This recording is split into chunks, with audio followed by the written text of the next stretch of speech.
Echo of history. Disclaimer: this video may include simplifications, thought shortcuts, and interpretations tailored to short-form content.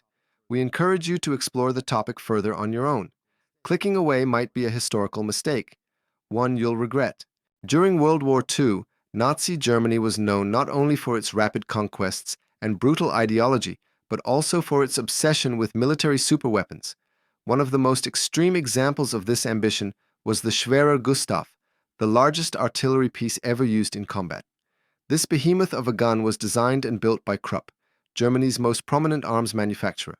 In the late 1930s, Adolf Hitler demanded a weapon capable of destroying France's formidable Maginot Line, a chain of fortifications stretching along the German-French border. Standard artillery could not penetrate the thick concrete bunkers and underground fortresses, so Krupp engineers proposed a super-heavy railway gun that could fire shells weighing over 7 tons. The result was Schwerer Gustav, or Heavy Gustav, named after Gustav Krupp, the head of the Krupp family. The gun was truly colossal. It weighed around 1,350 tons, stretched 47 meters in length, and required a special double-track railway to operate.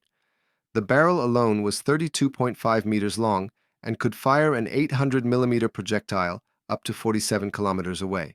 The shells could penetrate up to 7 meters of reinforced concrete or 1 meter of steel armor.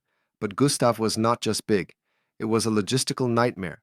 To transport and assemble the gun, the Germans needed 250 men for assembly, 2,500 men for support, 2 anti-aircraft battalions, and a full week of preparation. It was as much a psychological weapon as a physical one.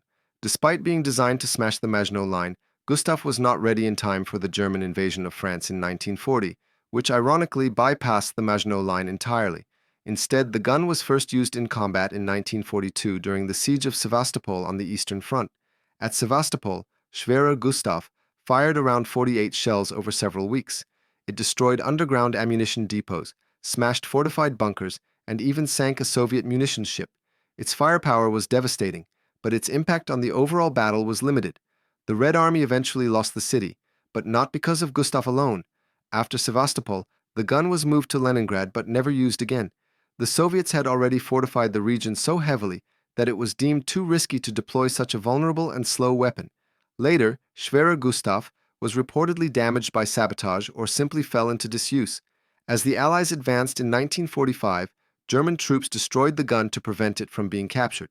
A second gun, named Dora, was also built but saw even less action. A third, unfinished barrel was discovered after the war. Allied soldiers were stunned by the sheer size and ambition of the project. Schwerer Gustav was a marvel of engineering, but also a clear example of military excess and inefficiency. Its usefulness in modern warfare was questionable at best. It was slow, expensive, and required enormous resources to operate. By the time it was deployed, air power and mobility had already redefined the nature of war. Massive guns on fixed tracks were becoming obsolete. Today, Schwerer Gustav remains a symbol of Nazi Germany's obsession with scale and spectacle, and the flawed belief that bigger weapons mean better outcomes. In reality, this supergun achieved far less than the German High Command had hoped. It serves as a reminder that technological might alone does not win wars. No complete example of the Gustav gun survives today.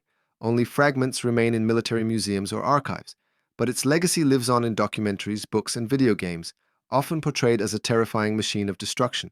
Yet behind the steel and statistics lies a deeper story, one of hubris, overreach, and the limits of brute force in an age of fast, flexible warfare. If you liked this video, give it a like and subscribe to the channel. Thanks for watching.